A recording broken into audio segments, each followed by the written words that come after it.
My sister, Marissa, thought stealing $5,000 from my emergency fund was just another family loan she would never have to pay back. She mistook my silence for weakness, never suspecting that while she was busy gaslighting me, I was following the paper trail she left behind. She took my safety net, so I quietly dismantled her life and took her $720,000 house. I didn't raise my voice once, I just raised the stakes.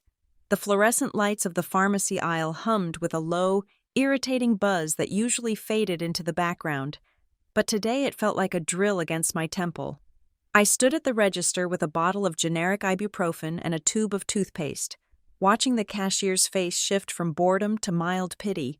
"Declined," she said, her voice flat. "Do you have another form of payment?"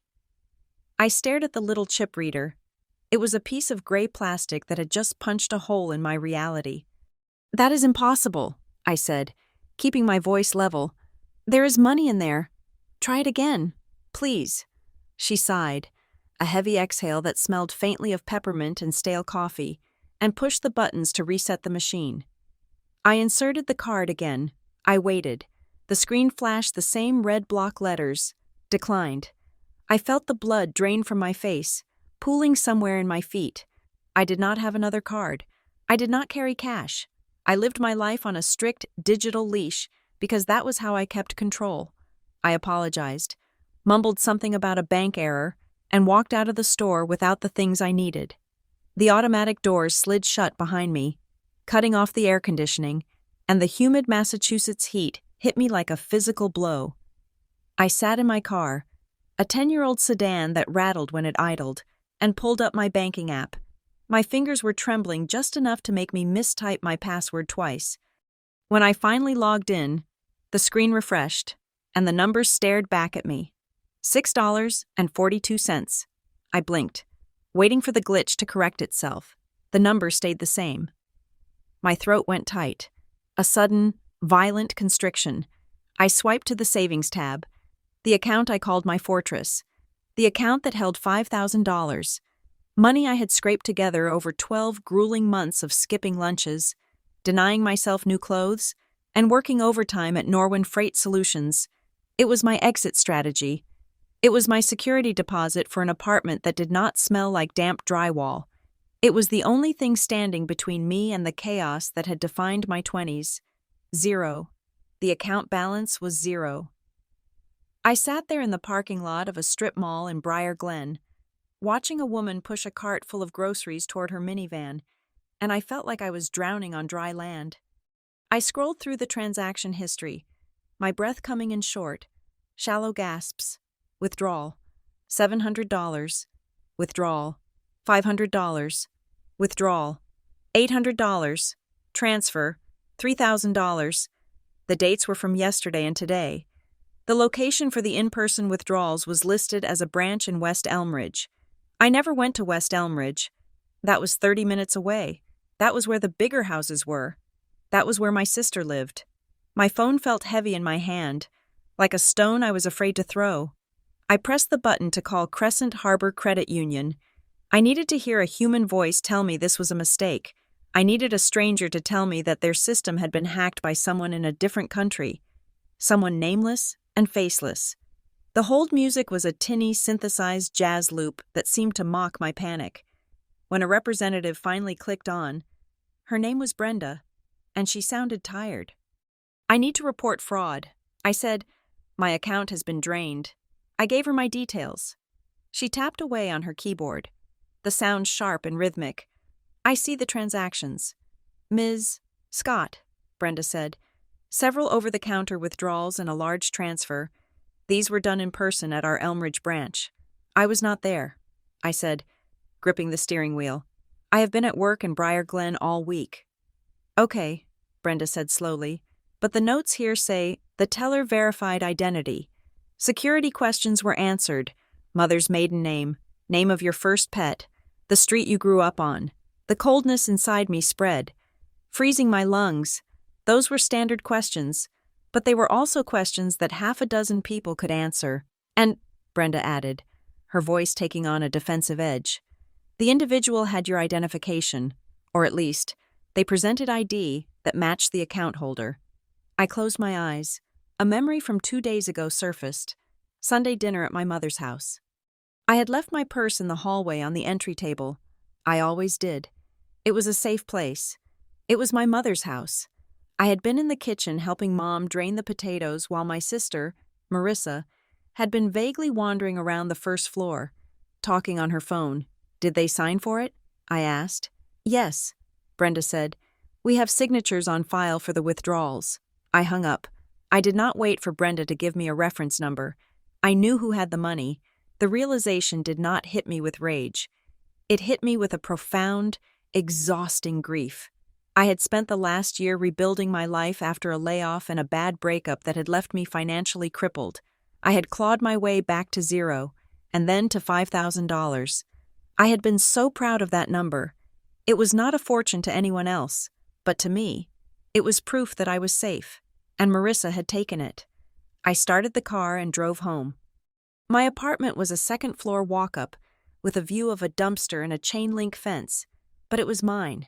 I sat on my beige sofa, the one I had bought second-hand, and stared at the wall. I needed to call her. I knew I needed to call her, but I waited. I let the silence stretch out, letting the reality settle into my bones. I thought about Sunday. The smell of pot roast had been thick in the air. Mom had been happy because both her girls were under one roof. Marissa had arrived late, as always, bringing a bottle of wine that she drank most of herself. She had looked expensive. She always did. Her hair was highlighted to a perfect honey blonde. Her nails were done in a sharp, modern shape, and she wore a cashmere sweater that probably cost more than my car insurance. She had started in on me before the salad was even served. You look tired, Vi, Marissa had said, pouring herself a second glass.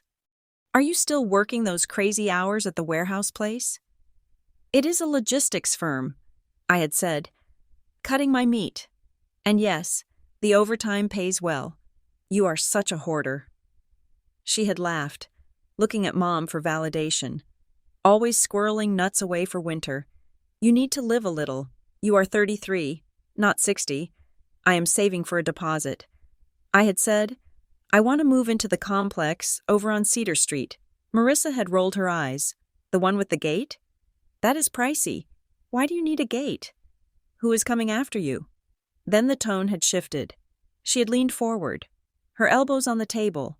Actually, speaking of houses, she had said, casually twirling her wine glass, I have got this annoying repair thing coming up, some issue with the flashing on the roof, or maybe the siding. The contractors being a total pain about the down payment. You could not spot me. Could you?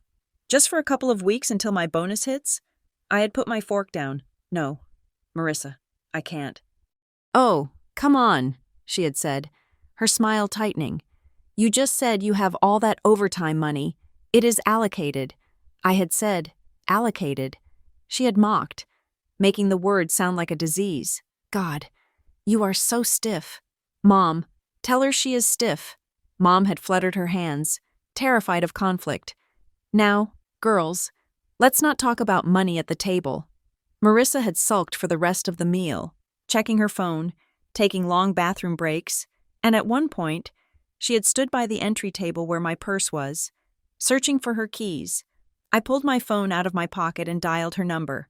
She answered on the second ring. Her voice was bright, breezy, completely unburdened by conscience. Hey, stranger, she chirped.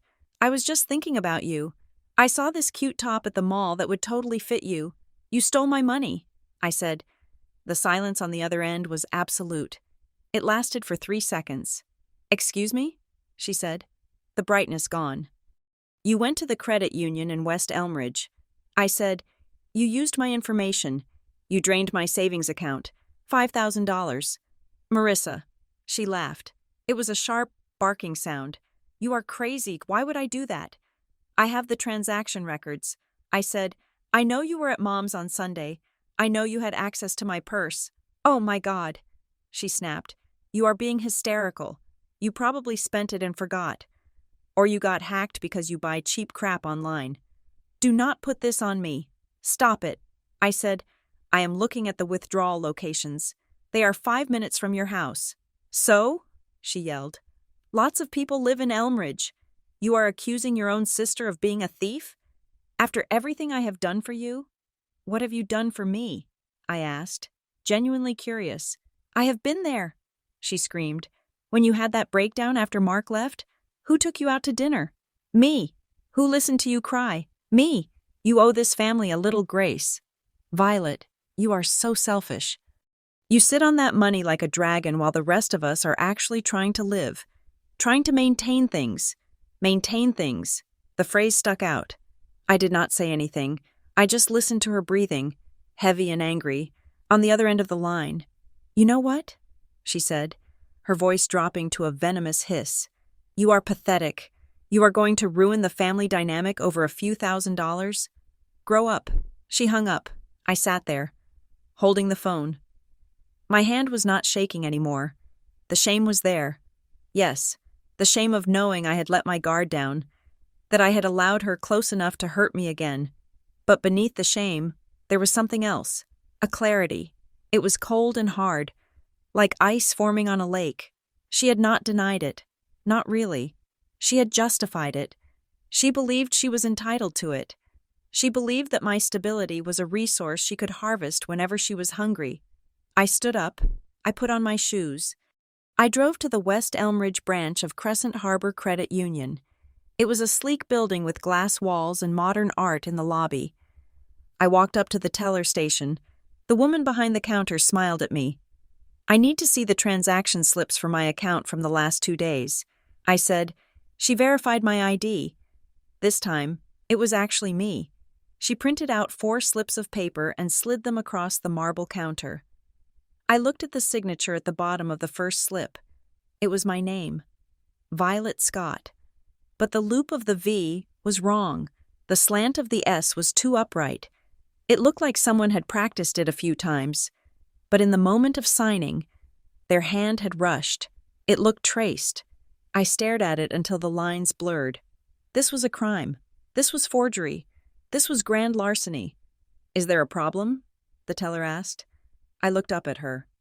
I realized then that if I started crying, if I started screaming about my sister, I would just be another customer with a messy domestic dispute. Banks hated domestic disputes.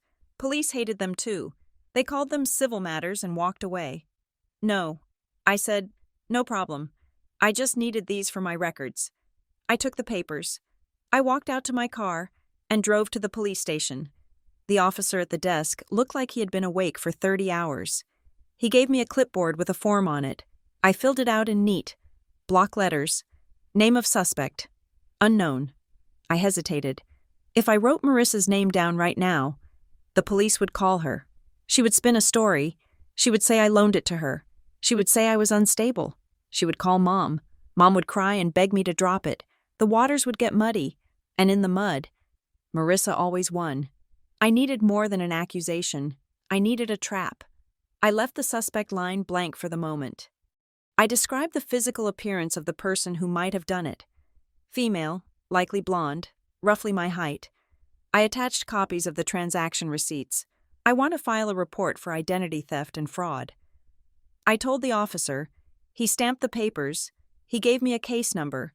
He told me a detective would be in touch, but that these things take time. I thanked him. I kept my face blank. I did not look like a victim. I looked like an operations coordinator handling a shipping error. That night, I could not sleep. I lay in the dark, listening to the hum of the refrigerator. $5,000, gone. I thought about how many hours of my life that money represented. I thought about the winter coat I hadn't bought. I thought about the dentist appointment I had pushed back. Marissa had stolen my safety. She had stolen my future, just to patch a hole in her present. I replayed the dinner conversation in my head. I replayed it frame by frame, analyzing the audio. I have got this annoying repair thing coming up. The contractor is being a total pain about the down payment. Wait, she hadn't just said contractor. She had said something else later. When Mom was in the kitchen getting the pie, Marissa had been muttering to herself, scrolling through emails. The appraisal needs to hit the number, or the whole refi is dead. Refinancing. You do not need an appraisal for a roof repair. You do not need a refinance for a leaky window. You refinance a house when you need to pull equity out, or when you are drowning in debt and need to restructure. And she had said the whole refi is dead. Panic. That was what I had heard in her voice on the phone. Not just greed. Panic. She hadn't stolen my money because she wanted a new purse. She had stolen it because she was up against a wall. I sat up in bed. I turned on the lamp. Marissa's house in West Elmridge was her pride and joy. A colonial with blue shutters and a manicured lawn. She posted photos of it constantly. She had bought it 3 years ago, when the market was hot. She acted like she owned the world. But if she was refinancing, and if she was desperate enough to commit a felony against her own sister for $5,000, then the house wasn't an asset. It was a bomb, and she had just used my money to try and defuse it. I got out of bed and went to my laptop. I opened a new document. I typed the date. I typed the amount stolen. I typed the case number from the police report. Then I typed, objective, full recovery. I stared at the blinking cursor. Marissa thought this was over. She thought she had bullied me into silence, just like she did when we were kids. She thought I would swallow the loss to keep the peace. She was right about the silence. I wasn't going to make a sound. I wasn't going to ask for the money back. I wasn't going to beg Mom to intervene. I was going to follow the money. I was going to find out why she needed it so badly, and if she had used my stolen savings to secure that house, then she had just given me a stake in it. I closed the laptop. The anger was gone, replaced by a cold, mechanical focus. I worked in logistics. I knew how to track things. I knew that every package, every container, every transaction left a trail. Marissa had left a trail, and I was going to follow it all the way to her front door. The next morning, I went to work at Norwin Freight. I sat at my desk, surrounded by shipping manifests and bills of lading. I did my job perfectly. I answered emails. I coordinated a shipment of auto parts to Ohio. At lunch, I did not go to the break room. I logged into the county clerk's public records portal. It was a clunky, outdated website, but it held the truth about every square inch of land in the county. I typed in Marissa's address, 424 Oak Ridge Drive, West Elmridge. The search wheel spun. The results populated. Owner, Marissa Scott. But below that, in the lien section, there was a new entry, a filing date from yesterday. Lien holder, Lark Finch Lending. I frowned. I had never heard of Lark Finch Lending. It didn't sound like a bank. It sounded like a boutique shop or a hard money lender. The kind of place you go when Chase and Bank of America say no. I clicked on the document history. There was a refinancing application noted and a status update. Pending clearance of funds. Clearance of funds. My $5,000. She had needed to show liquidity. She had needed to show she had cash on hand to close the loan. She didn't spend my money on a contractor. She put it in her account to boost her balance so the lender would approve the paperwork. She had used my identity to bolster hers. I felt a tap on my shoulder. I minimized the window instantly. It was Evan Rowe, one of the account managers.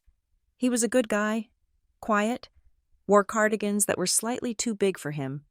He was holding 2 cups of coffee. You look like you are plotting a murder. Violet, he said, offering me a cup, or maybe just a really aggressive shipping route. I took the coffee. My hands were steady. Just research. Evan, I said, just research. He leaned against the partition. You know, you have been staring at that screen for 20 minutes without blinking. Everything okay? I looked at him. Evan was smart. He knew how systems worked. Evan, I asked, keeping my voice low, have you ever heard of a company called Lark Finch Lending? He blew on his coffee, thinking, Lark Finch? Sounds predatory. Why? You looking to buy? No, I said, just came across it in a file. He shrugged. Be careful. Those small lending houses usually deal with high-risk stuff. Subprime refis, bridge loans. If someone is using them, it usually means they are out of options. Out of options. That confirmed it. Marissa was drowning. I thanked Evan and turned back to my screen. I looked at the digital record of the house. $720,000. That was the estimated value. It was a monument to Marissa's success. and it was built on a lie. My phone buzzed. It was a text from Mom. "Marissa says you guys had a fight. Please call her. Sweetie, she is under a lot of stress with the house repairs. Be the bigger person." I read the text twice. Be the bigger person. The mantra of my childhood. The command that always meant, let Marissa win. I typed back, "I am handling it. Mom, love you." I put the phone down. I wasn't going to be the bigger person. I was going to be the person who read the fine print. I printed the property record. I folded it neatly and put it in my bag. The police report was already in there. The transaction slips were in there. My file was starting to grow. I left work at 5 o'clock exactly. I didn't go home. I drove toward West Elmridge. I wasn't going to confront her. I just wanted to see it. I wanted to see the house that my $5,000 was currently propping up. I parked 3 houses down, under the shade of a large maple tree. The house was beautiful. I had to admit, the lawn was emerald green. The front door was a glossy black. It looked perfect. But as I watched, I saw a car pull into the driveway. It wasn't Marissa's SUV. It was a white sedan with a magnetic sign on the door. Prestige Appraisals. A man got out, carrying a clipboard and a laser measure. Marissa opened the front door. She was wearing her business casual look, slacks and a silk blouse. She smiled at the man, that dazzling, charming smile she used to get out of speeding tickets. She ushered him inside. I watched the door close. She was rushing the appraisal. She needed this loan to close immediately. I put the car in gear and drove away slowly. I didn't need to see any more. I knew what was happening. She was leveraging the asset. She was pulling cash out of the house to pay off something else, something urgent, and she had used my money to pay the entry fee for the game. I drove back to Briar Glen, the silence of the car feeling different now. It wasn't lonely, it was focused. When I got home, I took the $5,000 mentally and moved it from the loss column to the investment column. I hadn't lost the money. I had unknowingly purchased a ticket to the truth. Marissa had stolen my savings to save her house, which meant if I pulled the right thread, the house wouldn't be hers anymore. I sat down at my kitchen table with a notepad. I wrote down the name, Lark Finch. I wrote down Prestige Appraisals. I wrote down Evan Rowe. I was not a lawyer. I was not a detective. I was an operations coordinator. My entire job was spotting inefficiencies and correcting errors in the supply chain. Marissa's life was full of errors, and I was about to become the correction. I turned off the lights in the apartment, but I didn't go to sleep. I stood by the window, looking out at the chain-link fence. Let her have the money. I whispered to the empty room. Let her think she got away with it, because when she finally looks back, she won't see me coming. She will just see the ground disappearing beneath her feet. The following Tuesday, I drove back to West Elmridge. I told myself it was just a detour on my way home from work, but that was a lie. My apartment in Briar Glen was 5 miles in the opposite direction. I was going to the scene of the crime, drawn there by a magnetism I could not explain. I needed to see the physical manifestation of the lie my sister was telling. It was late afternoon, that golden hour when the suburbs look like a brochure for the American dream. The lawns were impossibly green, the sprinklers hissing in rhythmic arcs. I turned onto Oak Ridge Drive and slowed my car to a crawl. Marissa's house sat on a slight rise, looking down on the street with a smug sense of superiority. It was a colonial revival, symmetrical and imposing, with black shutters and a brick facade that whispered old money. Even though the neighborhood was built in the 90s, but something was different. I pulled over 3 houses down, idling the engine. I rolled down the window and squinted. The front door, usually a dull, weather-beaten navy, was now a high-gloss jet black. The brass kickplate at the bottom caught the sun, gleaming like gold bullion. The flower beds, which Marissa usually neglected until they were choked with crabgrass, were immaculate, fresh. Dark mulch had been laid down, the scent of cedar drifting down the street even from this distance, and the windows. I could see through the large bay window in the living room. The heavy, mismatched drapes were gone. In their place were sheer white panels that let the light flood in.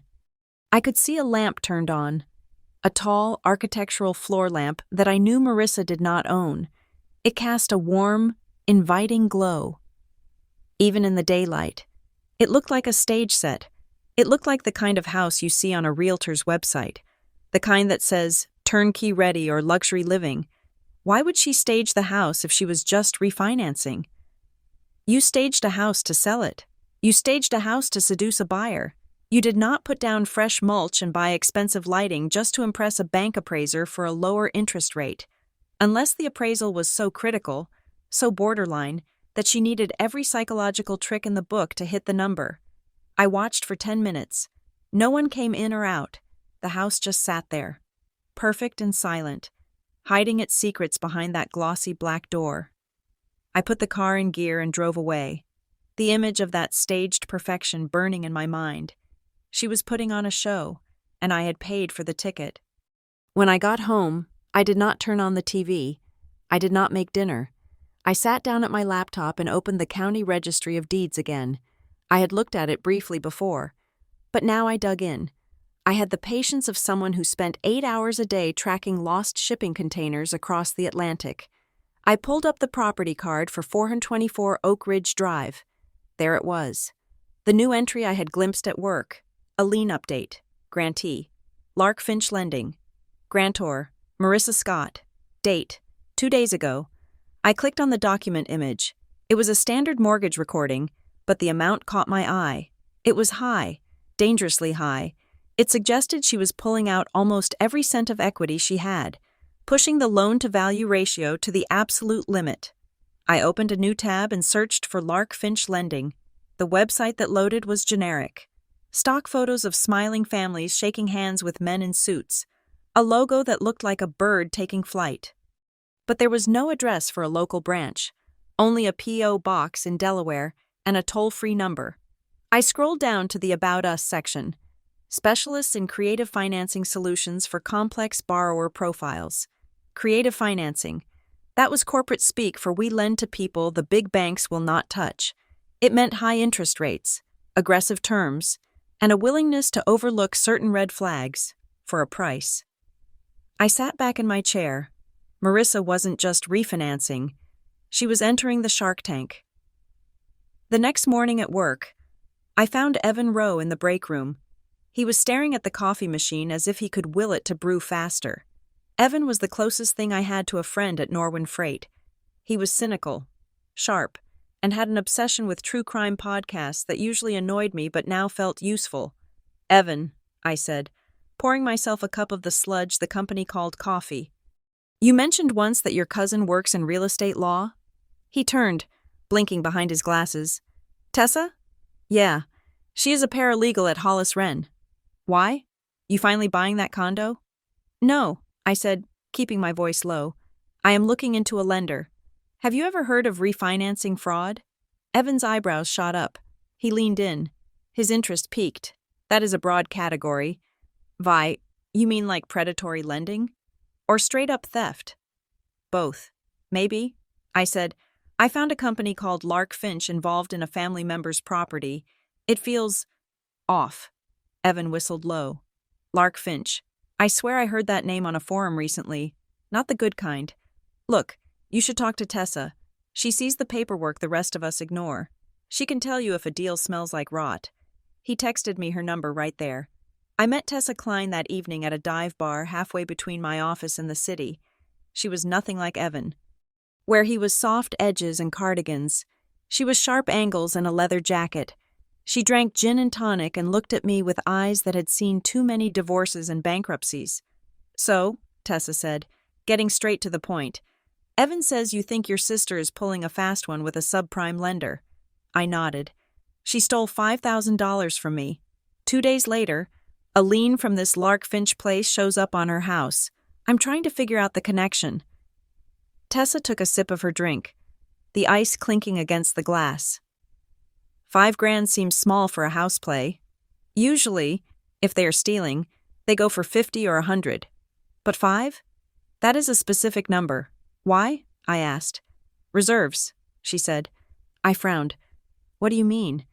"When you are a marginal borrower," she explained, tracing the rim of her glass.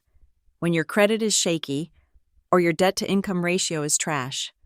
Lenders get nervous. They want to see that you have a cushion. They call it reserves. Liquid cash in the bank to cover the mortgage payments if you lose your job. She leaned forward. If your sister was right on the edge of getting denied, which she probably was, if she is using a shop like Lark Finch, the underwriter might have said, "Show us you have $5,000 in the bank, and we will clear the loan." She didn't need to spend the money. She just needed to show it. She needed to take a snapshot of her account balance to prove she was stable. I felt a cold chill run down my spine.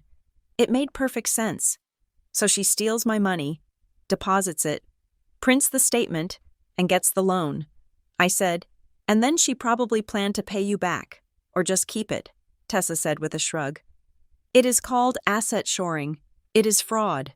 By the way, you cannot use borrowed or stolen funds as reserves without disclosing it, but people do it all the time." "But there is more," I said. "The house is staged. It looks like she is selling it, but the records say refinance." Tessa's eyes narrowed. If she is staging it for a refi appraisal, she is desperate. She needs that property value to come in high. If the house appraises low, the loan amount drops, and the deal dies. She is trying to inflate the value to pull more cash out. It is a house of cards, Violet, and she used your money as the glue. I thanked Tessa and paid for her drinks. I walked out into the cool evening air, feeling heavier than before. It wasn't just a theft. It was a calculated maneuver. Marissa had looked at my life, my savings, and seen nothing but a line item on a spreadsheet she needed to balance. 2 days later, the violation moved from my bank account to my mailbox. I came home to find a small stack of envelopes on my floor, a utility bill, a flyer for a pizza place, and a thin white envelope with a window, marked urgent. I picked it up. The return address was Apex Recovery Services, but the name in the window wasn't mine. Marissa Scott, Violet Scott. 12. Briar Lane. Apt. 4. I stared at it. My hands started to shake. Why was Marissa getting mail at my apartment? She had never lived here. She had never used this address. I ripped the envelope open. It was a collection notice. "Dear Ms. Scott, this is an attempt to collect a debt. Our records indicate that your account with Homestyle Credit is past due in the amount of $4,200. I looked at the date. The account had been opened 6 months ago. My mind raced. How did this get here? Then I realized, if you are hiding debt from your husband, or from a lender who is scrutinizing your mail, you divert it. You change the address on the account to somewhere safe, somewhere no one looks. She had used my address as her dumping ground. I walked to the kitchen and grabbed my phone. I dialed the number on the letterhead. "This is Apex Recovery," a recorded voice said. "Please hold." A man answered, his voice bored and aggressive. "Account number?" I gave him the number from the letter. "Name?" he asked. I hesitated. If I said I was Violet, he wouldn't talk to me. "Marissa Scott," I said. I verified the address. My address. "Ms. Scott," the man said, his tone dropping. "We have sent 3 notices. This debt is for the financing of the patio renovation. You are 90 days delinquent. If we do not receive payment, we will move to judgment. Patio renovation?" Marissa did not have a patio. She had a rotting wooden deck. "Okay," I said, keeping my voice steady. "I am reviewing my records. Can you confirm the original creditor?" "Homestyle Credit. Financing provided through..." "Wait, let me check the notes." "Yeah, this was a point-of-sale loan for materials, lumber, high-end fixtures." I hung up. There was no patio. There were no materials. She had taken out a loan for a renovation, taken the cash or the goods, and never done the work. Or she had returned the materials and kept the refund, leaving the loan open.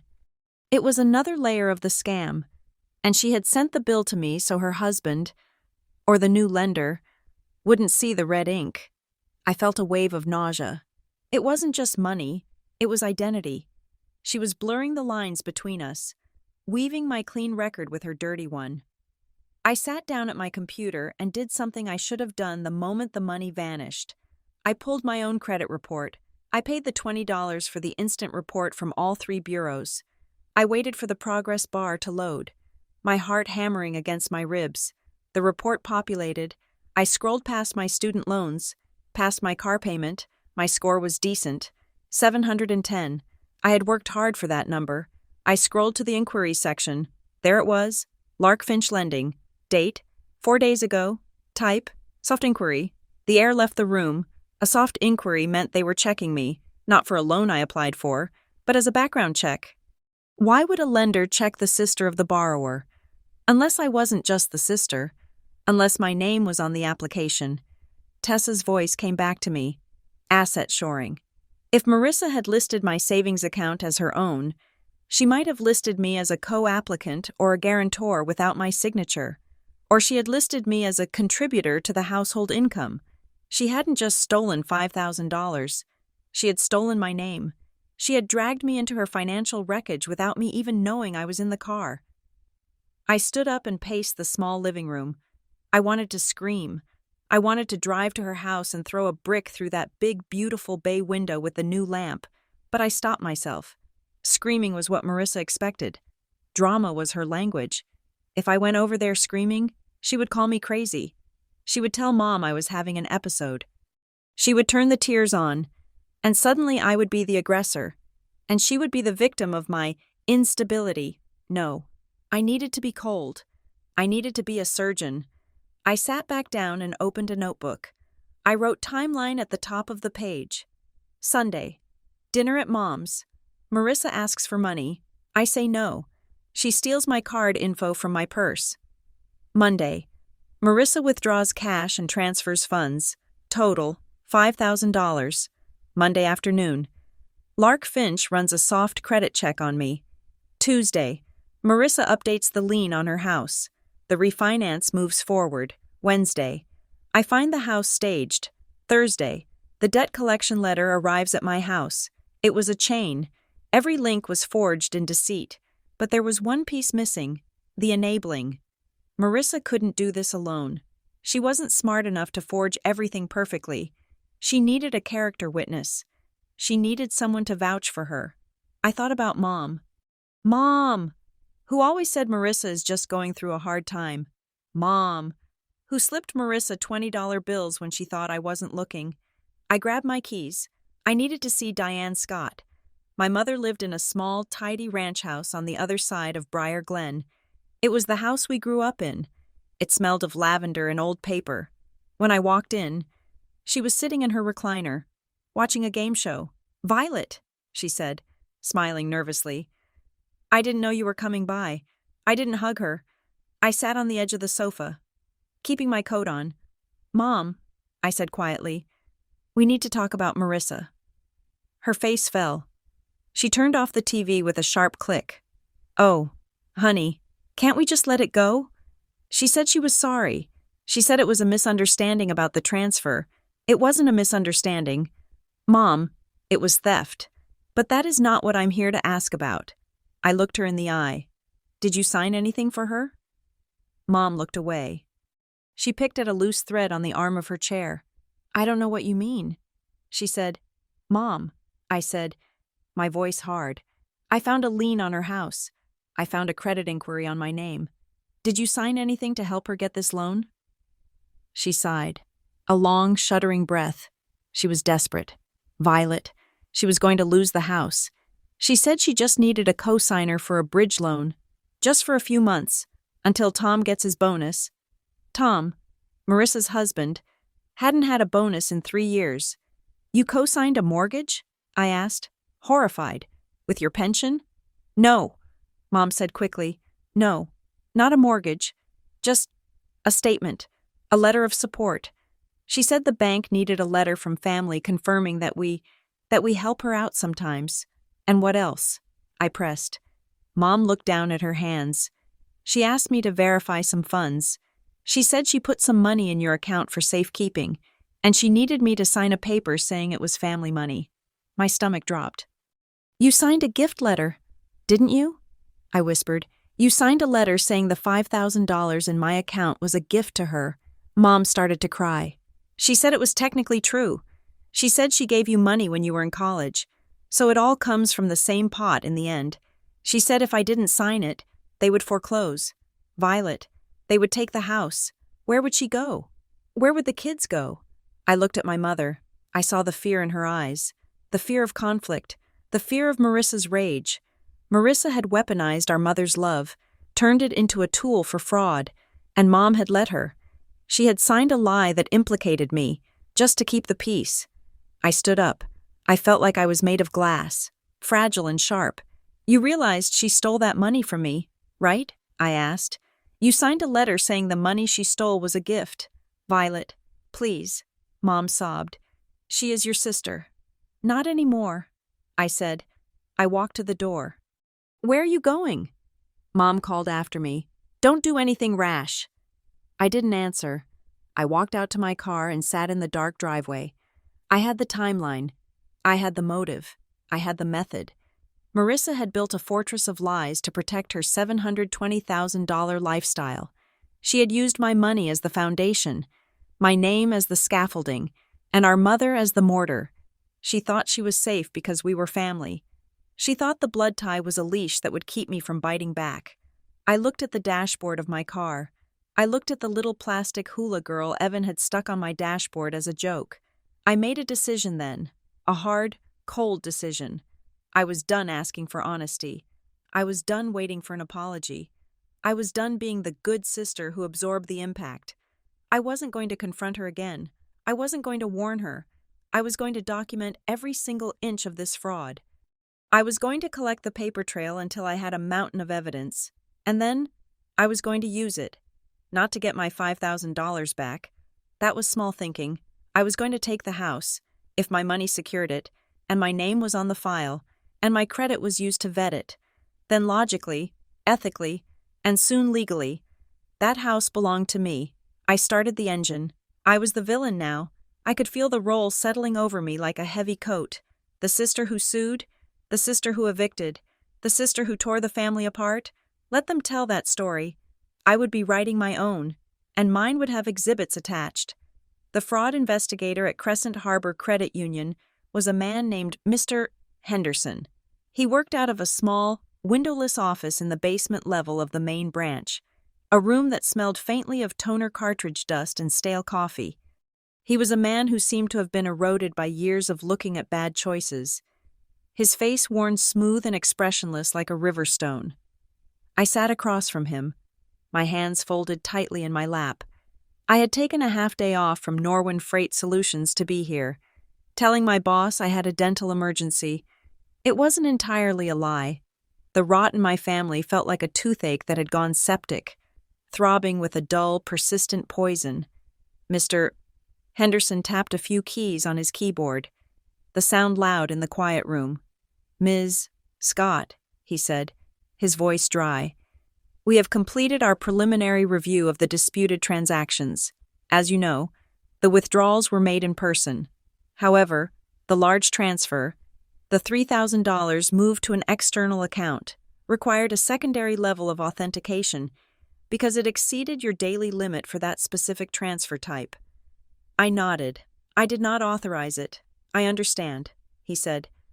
But the system flagged it as authorized because a supporting document was scanned into the teller's terminal at the time of the transaction. The individual presenting themselves as you provided proof of residence to override the security hold. Proof of residence? I asked. He turned his monitor slightly so I could see. It was a scan of a utility bill, a water and sewer bill. To be precise, it was crumpled, as if it had been carried around in a pocket, then flattened out on the teller's counter. I leaned in, squinting at the screen.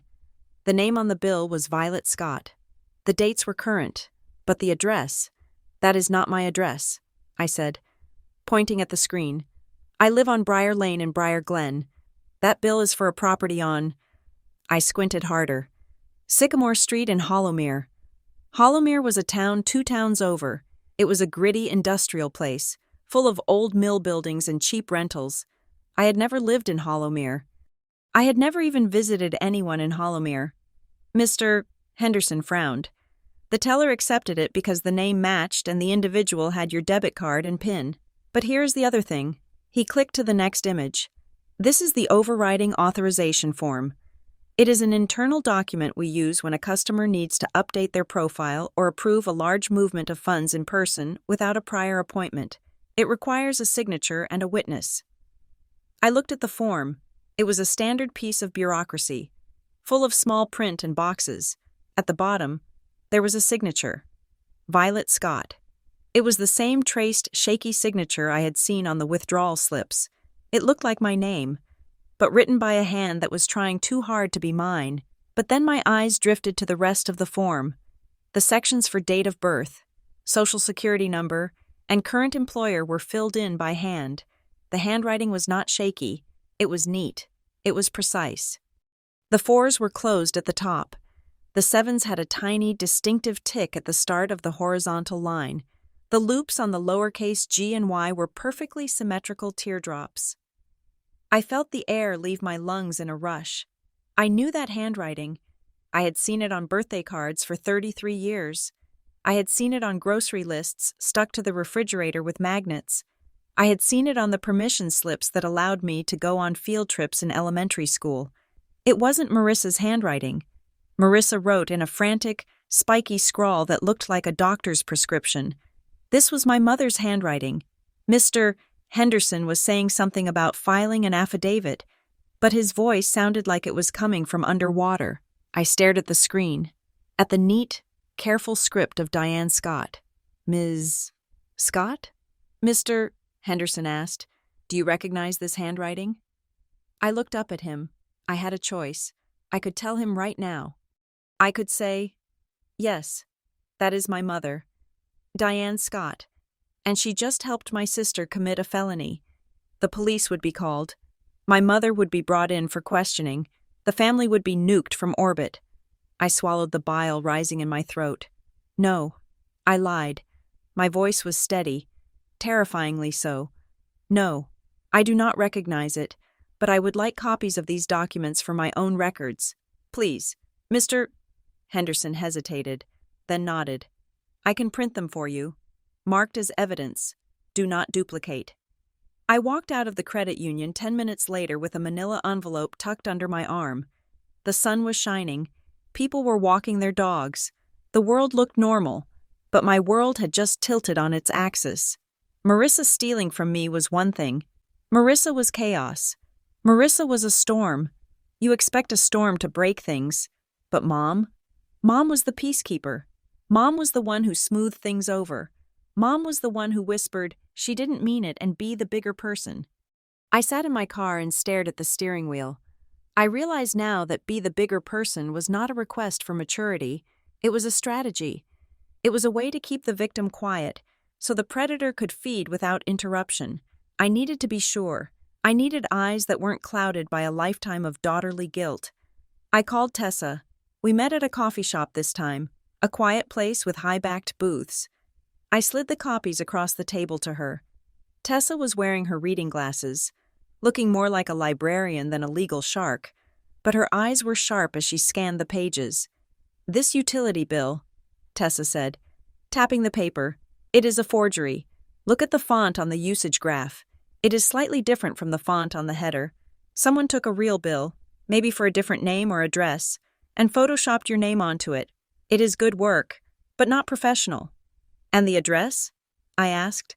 "Sycamore Street in Hollowmere?" Tessa pulled out her phone and typed it in. "It is a duplex," she said, "low value, owned by an LLC called Vantage Point Holdings." I wrote that down. Vantage Point Holdings. "But look at the form." I said, "Look at the handwriting." Tessa looked. She compared it to the signature. 2 different people.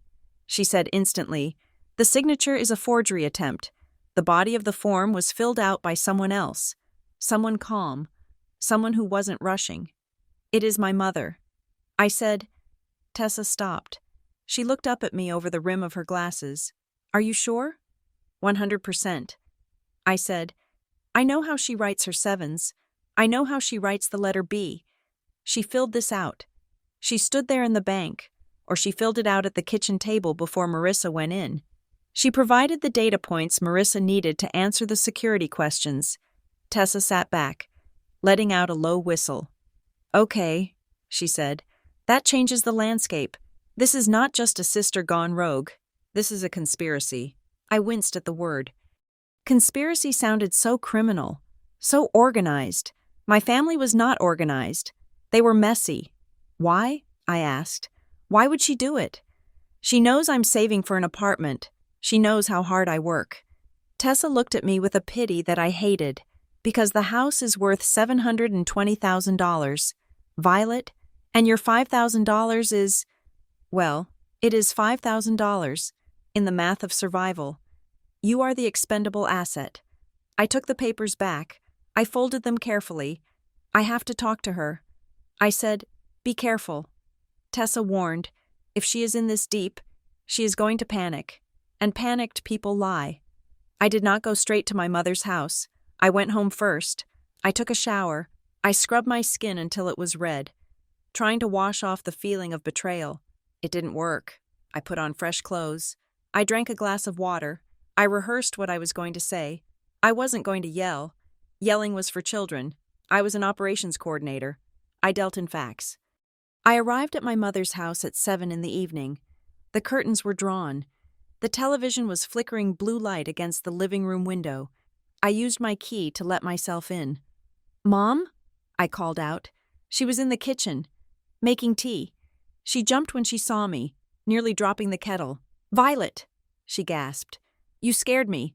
I thought you were—" "Marissa?" I asked. She didn't answer. She turned back to the stove, her shoulders hunched. I sat down at the small circular table where we used to eat breakfast before school. The placemats were the same ones she had used for 10 years. Woven yellow plastic. "Mom, sit down, please," I said. "I am just making tea." "Do you want some?" she asked, her voice high and brittle. "No tea." I said, "Sit down." She turned off the stove and came to the table. She sat opposite me, wrapping her hands around her mug as if for warmth. Even though it was humid outside, I placed the copy of the credit union form on the table between us. I smoothed it flat with my hand. "I went to the credit union today," I said softly. Mom stared at the paper. She didn't look at the words. She looked at the shape of it. She knew what it was. They showed me the authorization form. I continued, "The one the thief used to access my account." I watched her face. It was a mask of terrified denial. "Mom," I said, "look at the handwriting." She didn't look. She closed her eyes. "I don't know what that is," she whispered. "It is your handwriting." "Mom," I said. "No," she said, shaking her head. "No, it isn't." "Stop," I said. My voice wasn't loud, but it was hard. It cut through the room like a knife. "Stop lying. I know how you write. I know how you make your numbers. You filled this out." She started to cry. It wasn't the soft, sympathetic crying she used when she watched sad movies. It was a jagged, ugly sound. "She made me," she sobbed. "She made me do it. Violet." I sat perfectly still. "How did she make you?" I asked. "Did she hold a gun to your head?" "She said she was going to lose everything," Mom cried, rocking back and forth. "She said the lender needed proof of assets, or they would deny the refinance. She said she just needed to show the money, just for a day. She promised she wouldn't spend it. But she did spend it." I said. "She withdrew it, and you helped her. She said she would pay it back," Mom pleaded. Reaching across the table to grab my hand, I pulled my hand away. "She said you wouldn't mind." She said, "What?" I asked. "What did she say?" "She said you always land on your feet," Mom whispered. "She said you are strong. She said you could handle a setback, but she couldn't. She said she would crumble, Violet, and she would. You know she would." I looked at my mother. I looked at the woman who had raised me, and I realized that my strength had been used against me. My resilience was the reason I was being targeted, because I could survive the blow. They decided I deserved to take it. "That is not an excuse," I said. "That is a calculation. You calculated that my pain was worth less than her comfort." "No," Mom wailed. "It is not like that. I love you both the same."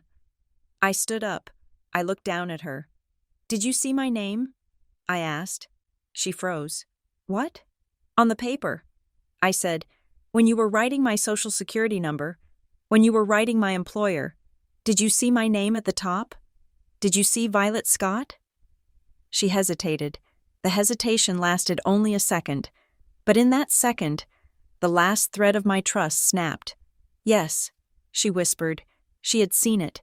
She had looked at my name, written in black ink, and she had kept writing. She had chosen Marissa's house over my safety. I picked up the paper. I am leaving now. I said, Violet, please, Mom begged, standing up, knocking her chair over. Don't go to the police, please, for me. Just let her pay you back.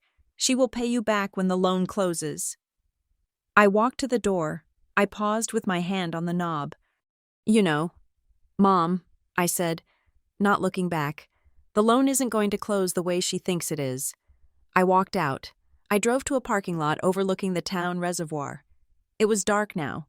The water was a black sheet reflecting the moon. I sat there and let the anger mutate. It changed from a hot, burning rage into something cold and structural.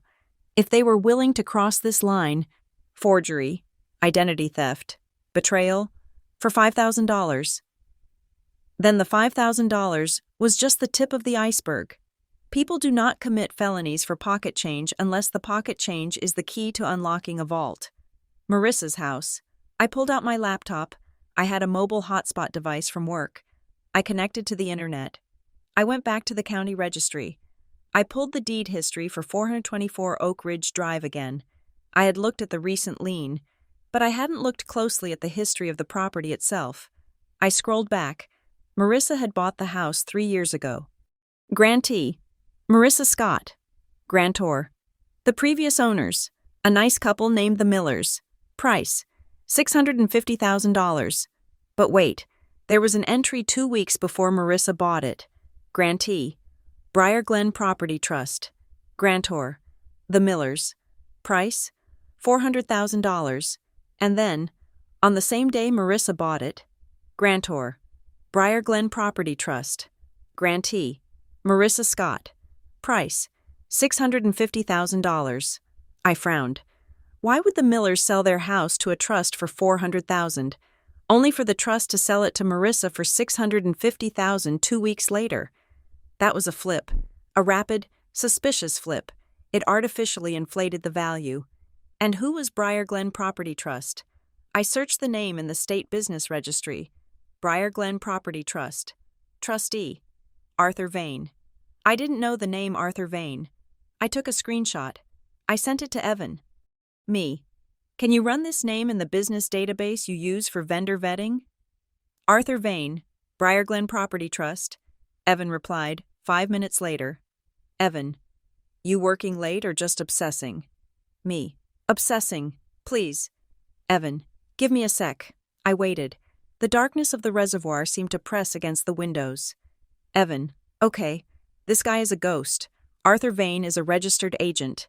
He is listed as the trustee or manager for about 50 different LLCs and trusts in the state.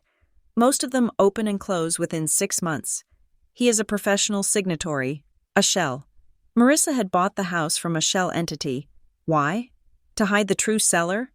Or to manipulate the price? If the trust bought it for $400,000 and sold it to Marissa for $650,000, that was a $250,000 markup in 2 weeks. That markup created equity on paper. Marissa got a mortgage for $650,000. The bank paid the trust. The trust paid the Millers $400,000. Where did the other $250,000 go? It went to the people behind the trust. And if Marissa was in on it, if she was the straw buyer, then she might have gotten a kickback. That was how she afforded the house in the first place. She didn't buy it because she could afford it. She bought it because she was part of a scheme to drain equity from a lender, but now, 3 years later, the money was gone. The scheme was over, and she was stuck with a mortgage she couldn't pay on a house that might not even be worth what she owed. That was why she was refinancing with a predatory lender like Lark Finch. The real banks wouldn't touch her because the original valuation was fake. Lark Finch didn't care. They just wanted the fees and the collateral. My phone buzzed again. It was Tessa. Tessa, I am still looking at the financing docs you sent me the link to. The public records on the Lark Finch lien. Me. Find anything? Tessa. Yeah, something ugly. There is a rider attached to the mortgage. It is called a contingent interest clause. Me. Translate to English. Tessa. It means Lark Finch isn't the only one with a hook in the house. There is a secondary party listed. If Marissa defaults, or if the property is sold, this third party has a right of first refusal and a claim on the proceeds. Me. Who is the third party? Tessa. It is obscured in the main doc, but I found a reference code. It points back to, wait for it, North Pine Capital Partners. North Pine Capital Partners. I didn't know them either. But the name sounded corporate, heavy. Tessa. Violet. This is messy. Marissa signed a deal where she basically gave away the ownership rights if she misses a payment. She is a tenant in her own house. She just doesn't know it yet. I stared at the screen. Marissa had sold her soul to keep the house. She had forged my signature, stolen my money, and dragged our mother into a felony, all to pay for a refinancing deal that was essentially a foreclosure waiting to happen. She was trapped, and she had dragged me into the trap with her. But traps work both ways. If you know where the spring is, you can snap it on the hunter's hand. I closed my laptop. I wasn't going to go to the police. The police would just arrest Marissa and Mom. The house would be foreclosed on. The banks would take everything. I would get nothing but a destroyed family and the satisfaction of being right. No, I wanted the house. The house was the source of the poison. It was the symbol of Marissa's greed and my mother's complicity. I had the proof of fraud. I had the utility bill. I had the handwriting. I had the connection to the shell company. Marissa couldn't talk her way out of documents. She couldn't cry her way out of a paper trail. If I played this right, I could use the fraud not to send her to jail, but to force her hand. I could leverage the evidence to make her transfer the control of the property to me. I would take the burden off her shoulders. I would take the house she killed for, and I would do it without raising my voice. I started the car. The road ahead was dark, but for the first time in a week, I knew exactly where I was going. I needed a lawyer, not a family lawyer, not a nice lawyer. I needed a shark, and thanks to Evan and Tessa, I knew exactly where to find one. I drove back toward Briar Glen, the image of my mother's weeping face burning in my mind. Violet always lands on her feet. She was right. I do land on my feet. But she forgot that when a cat lands, it lands with its claws out. The waiting room at Hollis Wren Legal Group was quiet, smelling of leather polish and old paper. It was not the kind of firm that advertised on billboards. It was the kind of place where money went to be protected, or in my case, where damage went to be assessed. Tessa had set up the meeting. She had told me that Graham Voss was the person I needed. Not a litigator who screamed in court, but a specialist in property disputes and lender fraud who operated like a grandmaster moving pawns. When Graham came out to greet me, he was underwhelming in the most reassuring way. He was a man in his 50s, wearing a gray suit that had seen better days, with glasses perched on the end of a nose that looked like it had been broken once. He didn't smile, but he didn't look stern either. He looked focused. "Ms. Scott," he said, extending a hand. Tessa gave me the brief.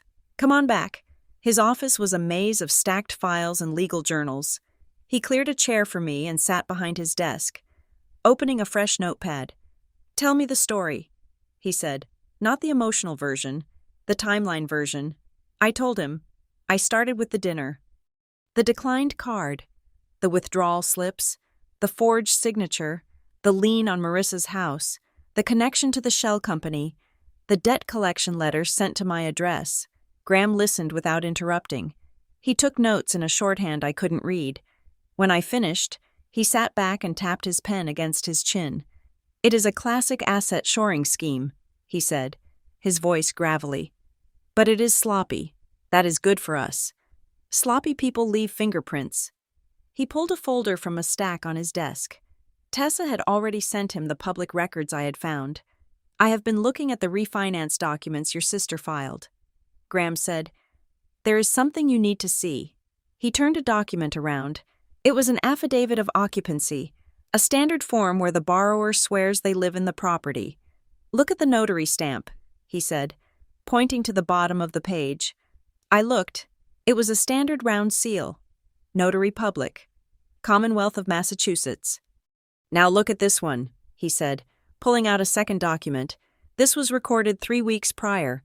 It was a satisfaction of a previous lien. "Same notary?" I asked. "Same notary," Graham said. "But look at the date on the stamp commission expiry." I squinted. On the first document, the commission expired in 2026. On the second document, signed 3 weeks earlier, the commission expired in 2025. "The dates are different." I said. "Exactly," Graham said. "And look at the ink density. It is identical. The smudge on the bottom rim is identical." "What does that mean?" I asked. "It means the notary wasn't there," Graham said. "It means someone has a stamp in a drawer and is using it to rubber stamp documents whenever they need them, without checking the commission dates or even realizing they are using different versions of the seal. It suggests the closing didn't happen in a title office. It happened at a kitchen table or in a back room." He looked at me over his glasses. "If the notarization is invalid, the recording is invalid. And if the recording is invalid, the lien is vulnerable." I felt a surge of hope. "So we can stop it?" Graham held up a hand. "We can challenge it. But I need to warn you. Violet, this is your sister, and your mother seems to be involved." "I know." I said. "No," Graham said softly. "You know the facts. You don't know the feeling. When you start pulling these threads, the family dynamic does not just break, it detonates. They will attack your character. They will rewrite your childhood. They will make you the villain of every story they tell for the next 20 years. Are you ready for that?" I thought about the $5,000. I thought about Mom lying to my face. I thought about Marissa's staged house and her smug confidence. "I am already the villain." I said. "I might as well be the villain who wins." Graham nodded. He closed the folder. "Then we proceed. I will draft a retainer agreement. We are going to start by rattling the cage at Lark Finch." I left his office feeling lighter, but the lightness didn't last. That evening, my phone buzzed with a voicemail. I didn't recognize the number, but I knew the voice instantly. "Hey, Vi," Marissa said. The tone was sickeningly sweet, the kind of voice she used when she wanted to borrow clothes in high school. "Look, I know you are upset. Mom told me you came by. I think we are all just really stressed right now. I want to make this right." There was a pause. I could hear traffic in the background. "I can get you the $5,000 back," she continued. "I just need a few weeks. The loan is about to fund, and once it does, I will have cash. But I need you to, call off the dogs. The credit union is asking questions. If you drop the fraud claim, I can get the money released. Let's not make this ugly, okay? We are sisters. Call me." I listened to it twice. "Let's not make this ugly." It was a threat wrapped in sugar. She wasn't offering to pay me back because she was sorry. She was offering to pay me back because the fraud investigation was freezing her funds. She needed me to recant so she could get her hands on the big money, the cash out from the refinance. If I dropped the claim, she would get her loan. She would keep the house, and I would be the idiot who let her get away with it. I texted her back. "Meet me at the Daily Grind on 4th Street. Tomorrow morning, 8 o'clock. She replied instantly with a thumbs-up emoji. The Daily Grind was neutral territory. It was busy, loud, and full of commuters. I arrived 10 minutes early and got a table in the corner. I didn't buy coffee. I just sat there, waiting. Marissa walked in at 8:10. She was wearing sunglasses and a trench coat, looking like she was trying to be incognito. She spotted me and waved, a tight, nervous gesture. She sat down, pulling her coat around her. "Hi," she said. "I am glad you came." I didn't smile. "You said you wanted to talk." Marissa took a breath. She reached across the table, trying to touch my hand. I pulled back. "Violet, look," she said, her voice dropping to a whisper. "I messed up. I know I did. But I was panicked. The mortgage payments were killing me.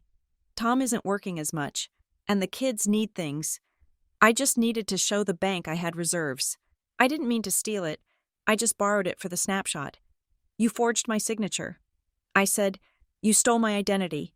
You dragged Mom into it. I know, she said, tears welling up in her eyes. I am sorry. I really am. But if you keep pushing this fraud thing, the bank is going to lock everything down. They will foreclose. Vi, I will lose the house. You should have thought of that before you robbed me. I said. She wiped her eyes, checking to see if anyone was watching. I will pay you back double, she whispered. 10,000. Once the Lark Finch deal closes, I will write you a check. $10,000. That is a down payment on your apartment, right? Just tell the credit union it was a mistake. Tell them you authorized it. I stared at her. $10,000. It was a bribe. And then I realized something. I never told her I knew about Lark Finch. I had only told the credit union about the withdrawal. I had only told the police about the theft. I hadn't mentioned the lender's name to anyone except Evan, Tessa, and Graham. How do you know the deal is with Lark Finch? I asked quietly. Marissa blinked. What? You just said, once the Lark Finch deal closes, I never told you I knew who the lender was. She froze. Her eyes darted to the side. Well, Mom must have told you, or, I don't know. Maybe I mentioned it. No, I said, Mom doesn't know the name. I didn't tell her. And you didn't mention it. You have been hiding this whole refinance. Marissa's face hardened. The tears vanished. It doesn't matter how I know, she snapped. The point is, you are messing with people you don't understand. Violet, this isn't just about me. There are brokers involved. There are investors. If you tank this deal, you are going to make a lot of people very angry. Is that a threat? I asked. It is a reality check, she hissed. You think you are so smart with your little police report? You have no idea what is riding on this. Just take the 10 grand and shut up. I stood up. No, I said. Marissa looked at me, her mouth open. No? She repeated. Are you stupid? It is free money. It is dirty money. I said, and I don't want it. I want the truth. I walked out of the cafe. My heart was hammering, but my mind was clear. Marissa knew that I knew about the lender. That meant someone had told her. Someone inside the process. Maybe the credit union investigator had leaked it to the police. Who called her? No, that didn't make sense. It meant someone at Lark Finch knew I was sniffing around. I called Graham from the car. She knows. I said, she knows I know the lender's name, and she is scared. She offered me $10,000 to drop the fraud claim. Graham hummed on the other end of the line. That confirms it. He said, she is desperate, and if she knows you are targeting the lender, it means the lender has likely contacted her to ask what the hell is going on. We need to move fast. What do we do? I asked. I am sending a formal demand letter to Lark Finch today. Graham said, we are going to request verification of all underwriting documents connected to your name. We are going to cite the Fair Credit Reporting Act and demand they produce the file. If they are legit, they will comply. If they are dirty, they will panic. And if they panic? I asked. Then they make mistakes. Graham said. 2 days later, Graham called me back. They panicked. He said, I was at my desk at work. I stood up and walked to the hallway. What happened? I got a response from their legal compliance officer. Graham said, it is a very aggressive letter. They deny any wrongdoing. They claim they have a signed authorization from you, which we know is forged, and they are threatening to sue us for defamation if we persist. That sounds bad. I said, it is standard bluster. Graham said, but here is the beautiful part. In their haste to send the denial, they attached a packet of proof documents, and they messed up the redaction on one of the pages. What is on it? It is an internal email chain between the broker and the underwriter. Graham said, discussing the Scott file, but the reference number at the top isn't for the Oak Ridge property. It is for a different file number. And there is an address listed in the subject line. What address? I asked. 12 Sycamore Street. Hollowmere, Graham said. The address from the fake utility bill. So the utility bill wasn't just a random Photoshop job. I said, It is a real property they are involved with. Exactly, Graham said. They accidentally linked Marissa's file to another property in their portfolio. It suggests they are cross-collateralizing. They might be using one property to secure the debt of another. I need to see it. I said, I am emailing it to you now. Graham said, but Violet, don't go there alone. Hollowmere isn't Briar Glen. I hung up. I called Evan. I need a ride. I said. Evan didn't ask questions. We left work at 5. We drove out of the suburbs, past the strip malls, and into the grim, gray sprawl of Hollowmere. The factories here had closed 20 years ago, leaving behind rusted skeletons and neighborhoods that felt forgotten. Sycamore Street was a narrow road lined with triple-deckers that listed to the side like sinking ships. We found number 12. It was a small duplex, covered in peeling yellow siding. The windows were barred. The front yard was a patch of dirt and weeds. This is it? Evan asked, looking at the house skeptically. This is what was on the utility bill? I nodded. It looks empty. We got out of the car. I walked up to the front porch. The mailbox was overflowing with flyers. I peered through the front window. It was empty. No furniture. Just a pile of construction debris in the corner and a single mattress on the floor. But on the front door, taped to the glass, was a piece of paper. Managed by Vantage Point Holdings. For leasing inquiries call. And a phone number. I recognized the number. It was the same number I had seen on a for sale sign in front of a different house in Marissa's neighborhood months ago. Vantage Point Holdings. That was the LLC that owned the property on the fake bill, and Arthur Vane, the registered agent for the trust that sold Marissa her house, was the registered agent for Vantage Point Holdings. I knew it without even checking. It was all the same web. Marissa wasn't just a borrower. She was part of a network. This house in Hollowmere was connected to her house in Elmridge. They were moving assets around, using fake tenants and fake bills to create the illusion of value and cash flow. We got back in the car. I felt sick. My sister wasn't just trying to save her home. She was laundering money, or at least helping someone else do it. On the drive back, the adrenaline crashed. I slumped in the passenger seat, watching the streetlights blur. Evan, I said quietly, what am I doing? You are finding the truth, Evan said, keeping his eyes on the road. But she is my sister. I said, I am building a case that could send her to prison. For what? $5,000? It is not about the money. Evan said, you know that. I looked at my reflection in the side mirror. I looked tired. I looked older than 33. Maybe I should just take the 10 grand. I whispered. Maybe I should just let her have the house and the lies. Maybe Mom is right. Maybe I am just being vindictive. Evan pulled the car over. We were on the shoulder of the highway. He turned to look at me. Listen to me, he said. You are not vindictive. You are the only person in your family who lives in reality. If you stop now, they win. And winning for them means they keep using you. They keep stealing from you. They keep making you feel like you are the crazy one for wanting to be treated with basic respect. I looked at him. He was right, but it hurt. It hurt physically. A deep ache in my chest. I took a breath. Okay, I said. Drive. When I got home, I couldn't sleep. The doubt was still gnawing at me. I felt small. I felt like I was dismantling my own life. I sat at my kitchen table. I took out a blank sheet of paper.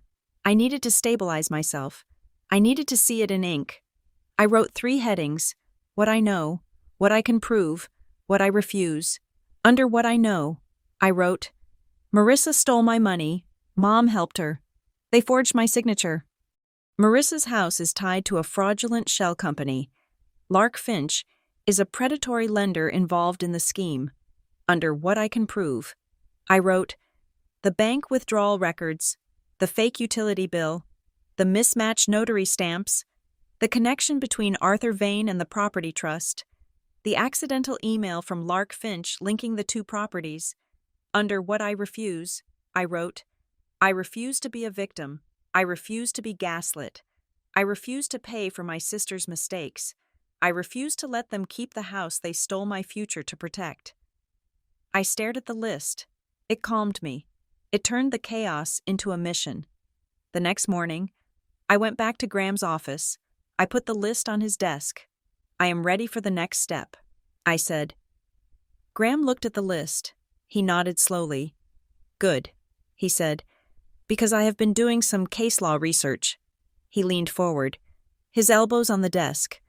We have a unique angle here. Violet. Because your identity was used to secure the refinance, even if it was fraudulent, you are technically a party to the transaction in the eyes of the risk assessors. What does that mean? I asked. It means we can file a quiet title action, or something similar, claiming that the lien on the house is invalid because it was based on fraud involving your name. We can argue that since your assets were used to underwrite the loan, you have a constructive interest in the property. He smiled, a dry, thin smile. We can freeze the house. Violet, we can make it radioactive. Lark Finch won't be able to foreclose. Marissa won't be able to sell. And if we push hard enough, we can force a settlement where the only way to clean up the title is to transfer it to someone with clean hands. Someone like me? I asked. Someone like you, Graham said. But there is a catch, he added. What is it? To do this, we have to file a suit that names everyone, Lark Finch, the trust, and Marissa. It will be public record. I thought about the voicemail. Let's not make this ugly. It is already ugly. I said, do it. Graham picked up his phone. I will draft the complaint. We file on Monday. I walked out of his office into the bright sunlight. I felt a strange sensation. It wasn't happiness. It was power. I wasn't just following the paper trail anymore. I was paving a new road, and it led straight to the front door of 424 Oak Ridge Drive. The realization that my sister was not just a thief, but a drowning woman, came on a Tuesday morning in Graham Voss's office. The rain was beating against the window pane, a gray, relentless drizzle that turned the city outside into an impressionist smear. Graham sat behind his desk, a stack of papers in front of him that seemed to have grown since our last meeting. He looked tired. He rubbed the bridge of his nose, pushing his glasses up, before he slid a single sheet of paper across the mahogany surface toward me. Read the highlighted section, he said. I picked it up. It was a default notice, a notice of intent to foreclose. It was addressed to Marissa Scott. The date was from 2 months ago. She is not refinancing to lower her rate, Graham said, his voice flat and factual. She is refinancing because she is 90 days behind on her mortgage. She is in pre-foreclosure. Violet, the bank is about to take the house. I stared at the paper. The numbers blurred. The arrears were listed at $14,000. She stopped paying the mortgage. I whispered. She stopped paying everything. Graham corrected. Mortgage, property taxes, insurance. She is bleeding out. That is why she needed your $5,000. She needed to show liquid assets to the new lender, Lark and Finch, to prove she had the cash to close the new loan. The new loan pays off the old distressed loan, stops the foreclosure clock, and buys her another year of life in a house she cannot afford. I sat back in the leather chair. It suddenly made sense. The panic in her voice, the desperation, the way she had lashed out when I confronted her. She wasn't fighting me for pocket money. She was fighting for her survival. In her mind, stealing from me was just CPR for her lifestyle. But there is more, Graham said. He opened a file on his laptop and turned the screen toward me. Remember the contingent interest holder we found? North Pine Capital Partners? I nodded. The shadow company. I did some digging. Graham said, North Pine is not a standard investor. They are what we call a distress aggregator. They buy the rights to bad mortgages. Essentially, they bet on the homeowner failing. When Marissa signed the paperwork with Lark and Finch, she agreed to a clause that gives North Pine the right to step in if she misses a single payment on the new loan. And if they step in, I asked? They do not foreclose in the traditional sense, Graham said. They exercise a deed in lieu option buried in the fine print. They take the title immediately. No auction, no grace period. They take the house, and the borrower is on the street in 30 days. My stomach churned. Marissa had signed a deal with the devil. She had traded a standard foreclosure for a guillotine. She does not know. I said, "She thinks she is fixing it.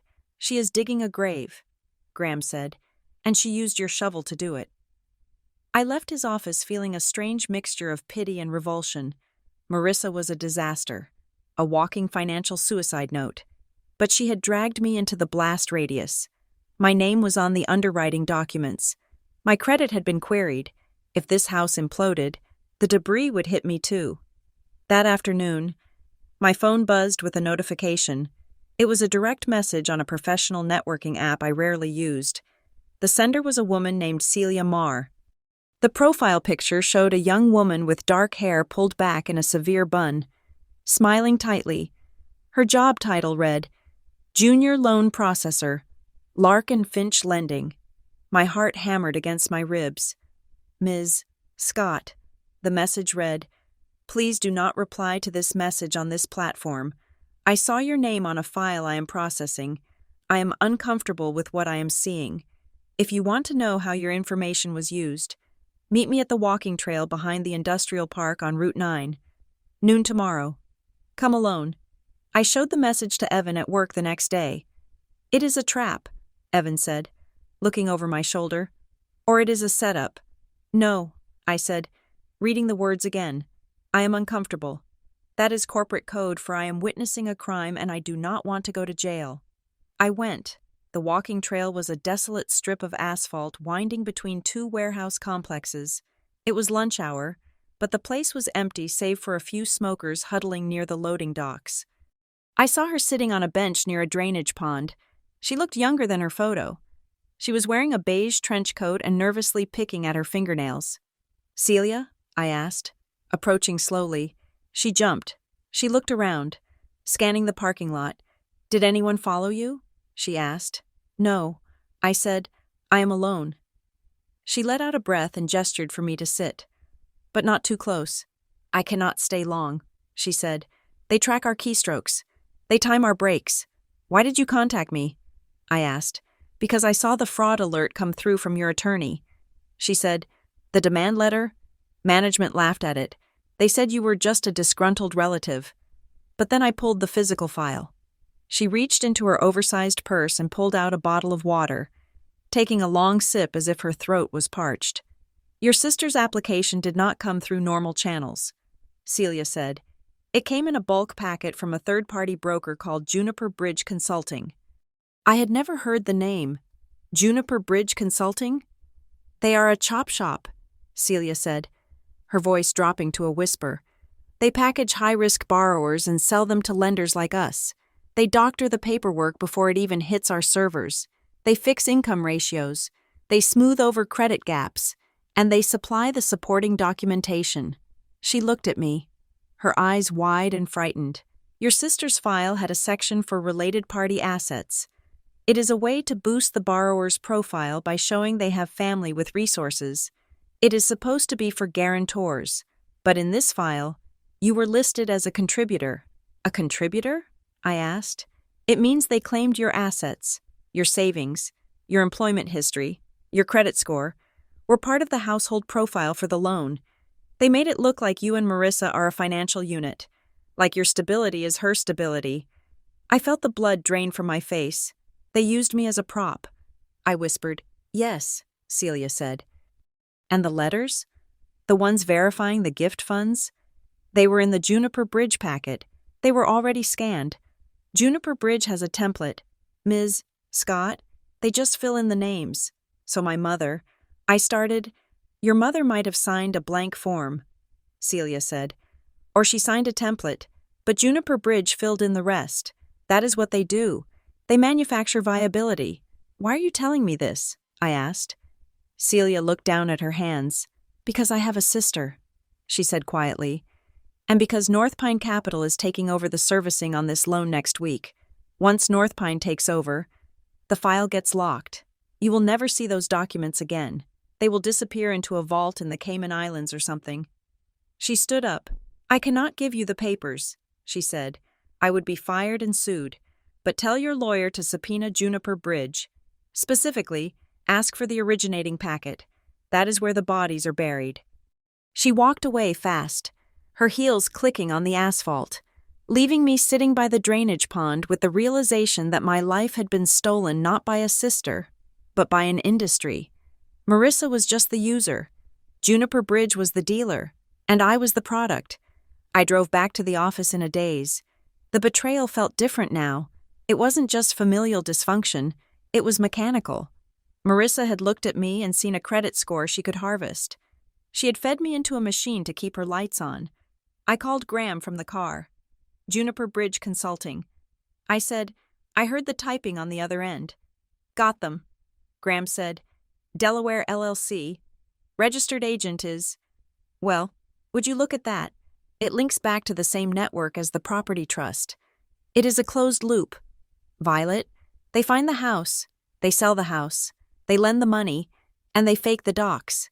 Celia said North Pine takes over next week. She said the file will disappear. Graham's voice turned sharp. Then we stopped being polite. I am going to court tomorrow morning.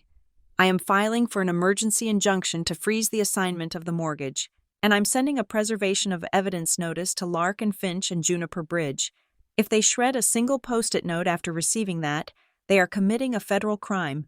Do it, I said. The next 48 hours were a blur of legal motions and silence. I went to work. I came home. I stared at the wall. And then, on Friday evening, the silence broke. I was walking into the lobby of my apartment building. It was a modest building, the kind where neighbors nodded but didn't speak. I had my mail in my hand, looking at a flyer for a grocery store sale. Violet! The scream echoed off the tile floor. I looked up. Marissa was standing by the elevators. She looked deranged. Her hair was frizzy, pulling out of its clip. Her face was blotchy and red. She was wearing sweatpants and a stained t-shirt, a stark contrast to the staged perfection of her house. How could you? She screamed, marching toward me. The door to the mailroom opened, and old Mrs. Higgins peeked out, her eyes wide. Marissa, I said, keeping my voice low. You need to leave. You froze my account, she yelled, pointing a shaking finger at me. You froze the loan. The broker called me. They said there is a legal hold on the funding because of you. You stole my identity. Marissa, I said, stepping around her to get to the elevator. I borrowed $5,000, she shrieked, grabbing my arm. I pulled away sharply. Don't touch me, I said. You are ruining my life, she screamed, and I could see the spittle flying from her lips. They are going to take the house. Violet. They are going to throw me and the kids on the street. Is that what you want? You want your nieces to be homeless? Because that is what you are doing. You are making them homeless. The elevator dinged. The doors opened. I stepped inside. Marissa tried to follow, but I put my hand up. If you come in here, I will call the police, I said, and this time, I will press charges for harassment. She stopped. She stood there in the lobby, her chest heaving, tears streaming down her face. She looked small and broken and terrifying. You are a monster, she spat. You are cold and heartless, and you are going to die alone because you care more about your stupid pride than you do about family. I pressed the button for the second floor. I am not the one who sold my sister to a predatory lender, I said. The doors slid shut, cutting off her sobbing face. I rode up to my floor in silence. My heart was pounding so hard I thought it might bruise my ribs. I walked into my apartment and locked the deadbolt. I leaned against the door and slid down to the floor. I didn't cry. I couldn't. I was past crying. I was in a place beyond grief, a place where only facts existed. My phone rang. It was Mom. I let it go to voicemail. It rang again. I let it go. It rang a third time. I picked it up. Violet? Mom's voice was small, trembling. She came to my building. Mom, I said, tell her to stay away. Violet, please. Mom wept. She is hysterical. She says the bank is pulling the deal. She says she has 48 hours to fix it or they foreclose. Then she should pack. I said, how can you be so cruel? Mom asked, and the genuine confusion in her voice hit me harder than Marissa's screaming. I raised you to be kind. I raised you to help each other. You raised me to be a doormat. I said, I will sell my car. Mom said suddenly, what? I will sell the Buick. It is worth maybe $8,000. I will give it to you. I will pay you back the $5,000, plus interest. Just drop the lawsuit. Violet, please, I am begging you. Let her keep the house. I closed my eyes. I pictured Mom's Buick. It was 10 years old. It smelled like peppermint and dust. It was her only independence. She drove it to the grocery store and to her bingo nights. She was offering to strip herself of her mobility to feed Marissa's monster. Mom, I said, my voice shaking. This stopped being about $5,000 a long time ago. It is just money, Mom cried. It is not money, I shouted into the phone, finally losing my composure. It is my name. It is my life. You let them use me like a tool. You signed the papers. Mom, I didn't know, she stammered. You knew. I said, you knew. I hung up. I turned off the phone. I sat in the dark apartment for a long time. I thought about the car offer. It was so pathetic, so desperate. It showed me exactly how much Mom was willing to sacrifice to keep the illusion of the happy family alive. She would cannibalize herself to keep Marissa whole, and she expected me to do the same. The next morning, Saturday, the sun came up bright and offensive. I made coffee. I didn't drink it. At 10 o'clock, Graham called. I answered on the first ring. Did the injunction go through? I asked. Yes, Graham said. The judge signed it an hour ago. The refinance is frozen. Larkin Finch cannot fund. North Pine cannot take title. Everything is paused. I let out a breath I didn't know I was holding. So we won? Not yet. Graham said. Now we negotiate. But Violet, there is something else. His voice had changed. It was lower, more serious. What is it? I got the preliminary discovery packet from the county records office. We pulled the original deed from when Marissa bought the house 3 years ago. Not the refinance, the purchase. Okay? I told you we suspected the down payment for that purchase came from a questionable source? Yes, the flip from the trust. Well, I found the gift letter for the down payment on the original purchase. Graham said, Marissa put down $60,000 3 years ago. She claimed it was a gift from a relative. Who? I asked. You? Graham said. The room spun. What? The gift letter is signed by Violet Scott. Graham said. It states that you gave Marissa $60,000 to buy the house in 2022. I didn't have $60,000. I whispered. I was broke in 2022. That was the year Mark left. I know, Graham said, but the bank didn't check that closely. They just needed a letter. But here's the kicker. Violet, Graham continued, the letter is notarized. By the fake notary? I asked. No. Graham said, by a legitimate notary at a bank branch in Briar Glen, which means someone walked into a bank, presented identification that said Violet Scott, and signed that letter in front of a witness. I didn't do it. I said, I know you didn't. Graham said, but I looked at the signature on the notary log. We requested it this morning. He paused. The silence on the line was heavy, thick with the weight of what was coming. Violet? Graham said gently, it is not Marissa's handwriting, and it is not a tracing. Then whose is it? I asked. Though I already knew, I felt the answer in my bones, a cold ache that radiated outward from my chest. It is your mother's, Graham said. I gripped the phone. Mom pretended to be me? It looks that way, Graham said. She must have taken your passport or your driver's license. She went to the bank, her bank, where they know her, and she signed your name.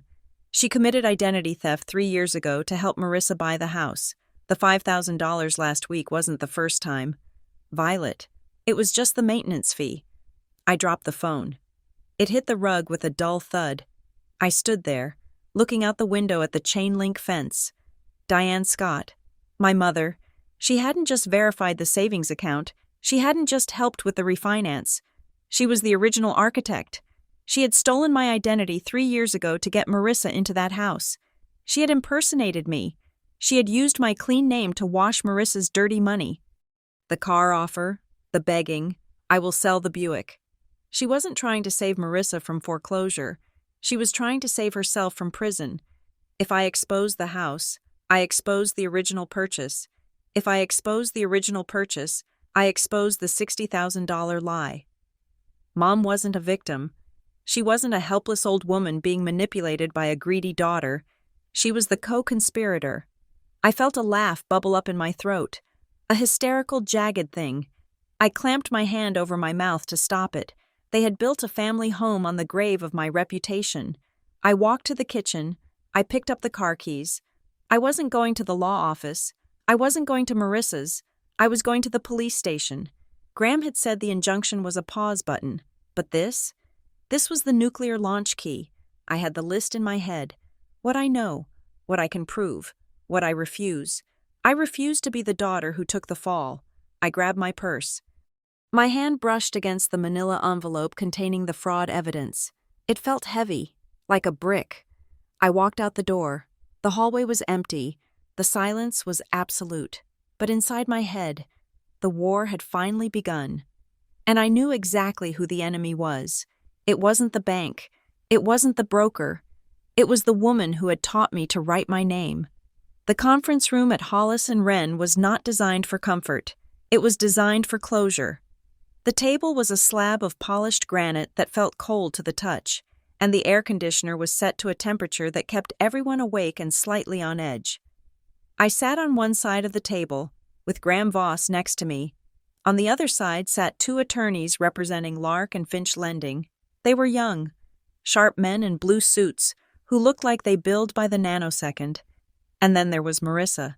She had arrived 10 minutes late, sweeping into the room with a latte in one hand and a designer bag in the other. She was wearing a white blazer and tailored trousers, the kind of outfit a woman wears when she wants to look like the victim of a misunderstanding. She smiled at the attorneys.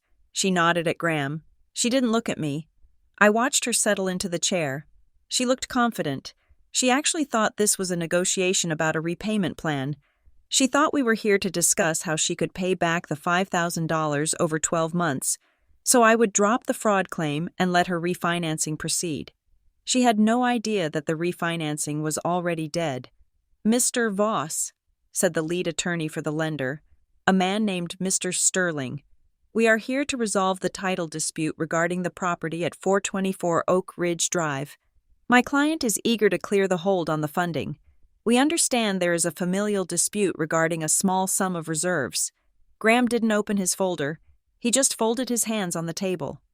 "It is not a familial dispute," Graham said, his voice low and gravelly. "And it is not about reserves." Marissa rolled her eyes, letting out a sharp, theatrical sigh. "Can we just skip the drama?" she asked, looking at Mr. Sterling. "My sister is very emotional. I borrowed some money for the closing costs. I have already offered to pay it back. I don't see why we need a court reporter." She gestured to the woman in the corner typing on a stenography machine. "We need a record," Graham said, looking at Marissa for the first time. "Because we are not here to discuss a loan. We are here to discuss a pattern of racketeering." Marissa laughed. It was a brittle sound. "Racketeering? God, you watch too much TV." Graham slid a document across the table. It wasn't the bank withdrawal slip. It was the notary log from 3 years ago. "Ms. Scott," Graham said to Marissa, "this is the notary journal from the day you purchased the home. It records a signature from Violet Scott, authorizing a $60,000 gift for your down payment." Marissa went still. The latte cup hovered halfway to her mouth. "So?" she said. "Violet helped me buy the house. She is a good sister, or she used to be." Graham slid a second document across. It was a forensic handwriting analysis report. "This report confirms that the signature on that gift letter does not belong to Violet Scott," Graham said. "It also confirms it does not belong to you. It belongs to Diane Scott, your mother, who impersonated Violet at the bank to generate the document." The room went silent. The hum of the air conditioner seemed to get louder. Marissa put the cup down. Her hand was shaking. "Just a little." Mom had permission. She muttered, "Violet said it was okay." I did not. I said, I spoke for the first time. My voice was calm, almost bored. "I didn't have $60,000 3 years ago. Marissa, I was living on ramen noodles. You know that?" Marissa glared at me. You are such a liar. You just want to ruin everything." Graham ignored her. He turned to Mr. Sterling. "Your client, Larkin Finch, is currently holding a mortgage application that relies on a chain of title that is fundamentally broken," Graham said. "The original purchase was funded by fraud.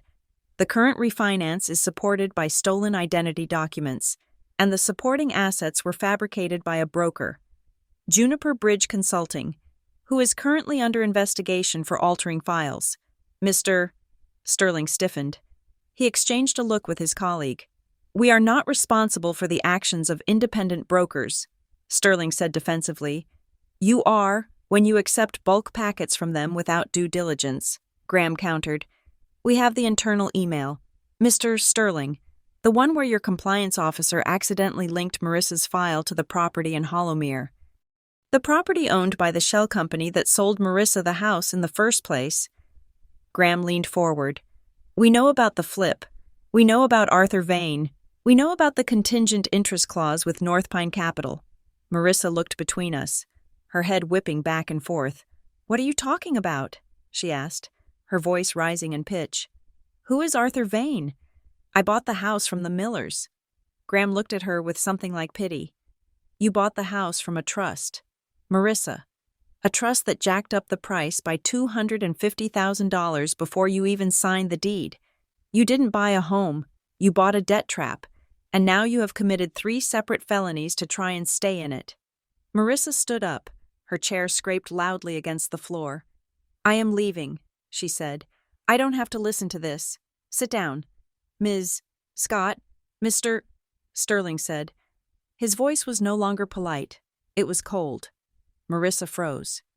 "If you leave," Sterling said, looking at his notes, "we will interpret that as a refusal to cooperate with a fraud investigation. We will move to void the refinance application immediately, and since you are already 90 days in arrears on the existing note, we will accelerate the foreclosure process. You will be served with an eviction notice by Monday." Marissa sat down. She looked like she had been punched in the stomach. "Eviction?" she whispered. "But I have the new loan. It is supposed to fund next week. There is no new loan." Sterling said, "We cannot fund a loan based on criminal misrepresentation." Marissa turned to me. Her face crumpled. The mask of the wealthy suburban mom dissolved, revealing the terrified child beneath. "Violet," she sobbed, "please, you can't let them do this. It is my house. It is the girls' home. They have their height charts on the wall. They have their friends here." I looked at her. I felt a phantom pain in my chest, the ghost of the love I used to have for her. "You stole my money." "Marissa," I said, "you stole my name. You let Mom commit a crime for you. I was desperate," she wailed. "I did it for the family. You did it for the zip code." I said. She slammed her hand on the table. "You are so selfish," she screamed, the tears turning instantly to rage. "You have no kids. You have no responsibilities. You just sit in your little apartment and judge me. I needed that money. I was going to pay you back. You were never going to pay me back." I said, "You were going to lose the house anyway. The math never worked." Mr. Sterling cleared his throat. "Mr. Voss," he said, "while this domestic scene is illuminating, my client's position is clear. The collateral is tainted. We are going to unwind the transaction and refer the matter to the district attorney regarding the forged documents." Marissa gasped. "Jail?" she squeaked. Graham held up a hand.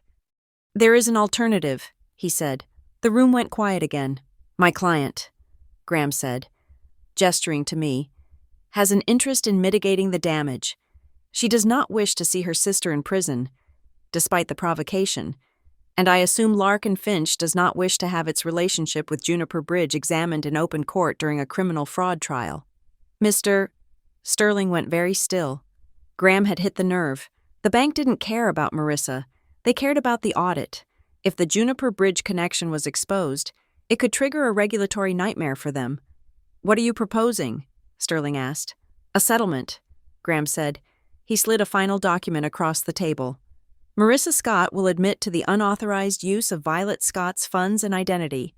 Graham said, "She will waive all claims to the property. In exchange, Lark and Finch will agree not to pursue criminal charges for the attempted mortgage fraud. And the house? Sterling asked. The house is underwater and toxic, Graham said, but my client is willing to assume the position of the borrower in a structured transfer. She will take title. She will bring the arrears current immediately using her own financing, which is clean. By the way, she will essentially bail out the loan. Marissa's mouth dropped open. She is taking my house? She screeched. Graham ignored her. It is a deed in lieu of foreclosure, but directed to a third party, Graham said to Sterling. It saves you the legal fees of eviction. It saves you the embarrassment of the fraud investigation. You get a performing loan with a solvent borrower. Violet gets the property. Marissa gets to walk away without a felony record. Sterling looked at the proposal. He looked at his colleague. They whispered for a moment. It is cleaner than a foreclosure, the colleague muttered, and it buries the Juniper file. Sterling turned back to us. If Ms. Scott can prove she has the funds to cure the $14,000 in arrears within 48 hours, we will entertain the transfer. I have the funds. I said, I had liquidated my 401k. It was a penalty hit, but it was worth it. Marissa stood up again. She was shaking so hard her bracelets rattled. No, she said, no, you can't do this. You can't just take my house. I stood up too. I looked her in the eye. It isn't your house, Marissa, I said. It belongs to the bank, and the bank is about to take it. I am the only reason you are not leaving here in handcuffs. She looked at me with pure, unadulterated hatred. You planned this, she hissed. You planned this whole thing. You set me up. I didn't answer. I didn't need to. Mr. Sterling pushed a document toward Marissa. This is a voluntary surrender of title, he said. If you sign this, we close the fraud file. If you don't, I call the police right now. Marissa looked at the paper. She looked at the door. She looked at me. She picked up the pen. She signed her name with a vicious, slashing motion, tearing the paper. There, she spat, throwing the pen at me. It bounced off my chest and clattered onto the floor. Take it. Take the damn house. You are a thief. Violet, you are stealing from your own family. I looked at the pen on the floor.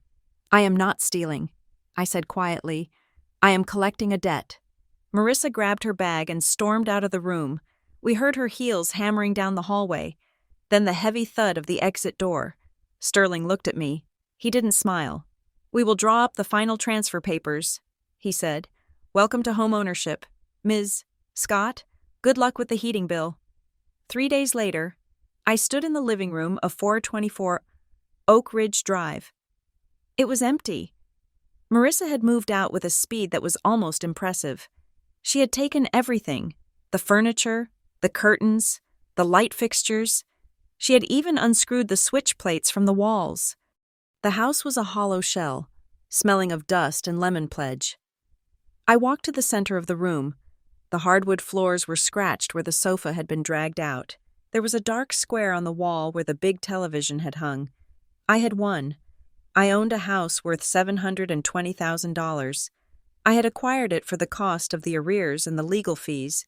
On paper, it was the financial coup of the century, but as I stood there, listening to the silence, I didn't feel like a winner. I felt like a ghost haunting someone else's life. This was the room where we had Christmas 2 years ago. That was the corner where my niece had learned to walk. This was the kitchen where Mom had taught Marissa how to make gravy, laughing while I set the table. I had excised the tumor, but I had taken the organ with it. The family was gone. I sat down on the floor, pulling my knees to my chest. The afternoon light slanted through the bare windows, illuminating the dust motes dancing in the air. I stayed there until the sun went down. I didn't cry. I just let the grief wash over me, heavy and cold. I grieved for the sister I wanted, not the one I had. I grieved for the mother who should have protected me, not the one who sacrificed me. My phone buzzed in my pocket. I pulled it out. It was Mom. I stared at the screen for a long time before answering. "Hello?" I said. "Violet?" Her voice was small, fragile. It sounded like she had aged 10 years in a week. "Hi, Mom. I heard you moved in," she said, "or that you have the keys. I am here. I said, Marissa is staying with us. Mom said, she is in her old room. The girls are sleeping on the pull-out couch. It is very crowded. I didn't say anything. She says you kicked her out. Mom said, she says you tricked her. She signed the papers. Mom, I said, to avoid jail. You should be thanking me. You should be thanking me that I didn't turn you in for the $60,000 forgery 3 years ago. There was a silence on the line. A long, guilty silence. I didn't mean to hurt you. Violet, she whispered. I really didn't.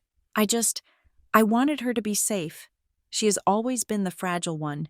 You are so strong. I thought you could take it. I am not made of steel. Mom, I said, I am made of the same stuff as her. You just never bothered to check. Violet, she said, her voice cracking. Christmas is next week. Can you come by? Just for an hour? We need to be a family. We need to heal. I looked around the empty room. I can't. Mom, please, she begged. Everyone makes mistakes. We can fix this. No, I said, we can't fix this. You chose a side. You chose it 3 years ago. Then she said something that stopped my heart. I didn't choose it alone. Violet, she whispered. I was scared to sign that first letter, the one for the down payment. I didn't want to use your name, but he told me it was the only way. He? I asked. Who is he? I thought of Dad, but Dad had been dead for 10 years. I thought of Tom, Marissa's husband, but he was passive, a non-entity. Who told you? Mom? It was Uncle Jerry. She said, my breath hitched. Uncle Jerry wasn't really my uncle. He was Dad's best friend. He was the executor of Dad's estate. He was the man who had taught me how to drive. He was the man I went to for financial advice. He was the one who had told me to open the account at Crescent Harbor Credit Union because it was safe. Jerry told you to forge my signature? I asked, my voice trembling. He said it was just paperwork. Mom sobbed. He said the banks play games, so we have to play games too. He said you would never know, and it would secure Marissa's future. He said it was what your father would have wanted. I felt sick. Jerry knew how much I struggled. Jerry knew I was saving every penny, and he had guided Mom's hand as she signed my name. I hung up the phone. I couldn't breathe in the house. The walls felt like they were closing in. I walked out the front door, locking it behind me. I got in my car and drove. I didn't go home. I drove to the coffee shop near my office. Evan was waiting for me outside. He was leaning against the brick wall, smoking a cigarette. I had never seen him smoke before. He dropped it and crushed it under his heel when he saw me. You look like hell, he said. I feel like hell. I said, I own the house. Evan, he nodded. I figured. Graham sent me a text. Congratulations? I laughed. A short, dry sound. It is not a prize. Evan, it is a crime scene. We sat on a bench nearby. The city traffic hummed past us. So what are you going to do with it? Evan asked. Move in? No, I said. I can't live there. It feels poisoned. So sell it, he said. The market is still okay. Flip it. Take the cash. Buy that condo you wanted. The one with the gate. I looked at my hands. I said, logically, I should sell it tomorrow. I could make $100,000 profit. Even after paying off the new loan. It would set me up for life, but? Evan asked. But holding the keys feels like the only real thing I have ever done. I said, it is proof. Proof that I stood up. Proof that I didn't let them erase me. If I sell it, the money just disappears into an account. But the house is a monument to the fact that I said no. Evan put a hand on my shoulder. Keep it for a while, he said. Let it sit empty. Let the ghosts get bored and leave. Then decide. I nodded. I went back to my apartment that night. It felt small and cramped, but it felt safe. I opened my laptop. I had an email notification. It wasn't from Graham. It wasn't from Larkin Finch. It was from an anonymous sender, a Proton Mail account. Subject, the original file. I clicked it open. There was no text in the body of the email, just an attachment. I opened the attachment. It was a PDF. It was a scan of a document I had never seen before. It was dated 5 years ago. It was a trust formation document for Briar Glen Property Trust.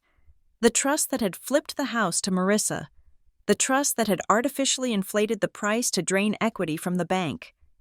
I scrolled to the signature page. Trustee, Arthur Vane. But below that, there was a section for beneficiaries. The people who actually got the money. The people who profited from the $250,000 markup. There were 2 names. One was Marissa Scott. The other was Jerome Jerry Vance, my Uncle Jerry. I stared at the screen. The betrayal wasn't just Mom trying to help Marissa. The whole thing. The purchase. The flip. The price. It was a scheme cooked up by Jerry to make money, using Marissa as the face and me as the collateral. He had orchestrated it. He had convinced Mom to forge my signature to get the loan approved so he could get his payout from the trust. Marissa wasn't just a drowning woman. She was a co-conspirator who had profited from the beginning. And then I saw the final line of the email. The sender name wasn't a name. It was just a single word in the signature block. Sorry. I looked at the email address again. It was a jumble of letters, but the timestamp, it was sent 5 minutes ago. I realized then that the story wasn't over. I had taken the house. I had stopped the foreclosure. But I had just uncovered the root of the rot. I closed the laptop. I picked up my phone. I dialed Graham's number. "It is Violet," I said when he answered. "Violet, it is 10 o'clock, he said. "Is everything okay?" "No," I said. "I am looking at a document that connects my sister and my father's best friend to a $250,000 fraud ring." Graham was silent for a moment. "Do you want to pursue it?" he asked. "You have the house. You can walk away." I looked at the darkened window of my apartment. I saw my reflection. I didn't look like a victim anymore. I looked like a hunter. "I don't want to walk away. Graham," I said, "I want the rest of it." I hung up. I had the house. Now, I was going for the architect. Thank you so much for listening to My Sister Stole My $5,000 Savings. I took her $720,000. House in Silence. This story was a journey into the dark side of family loyalty and the price of standing up for yourself. I would love to hear your thoughts in the comments below. Where are you listening from? Have you ever had to draw a hard line with a family member over money? If you enjoyed this story, please consider subscribing to the Revenge Stories channel for more tales of betrayal and justice. Don't forget to like the video and share your own experiences in English in the comment section. Your support helps me keep writing. Until next time.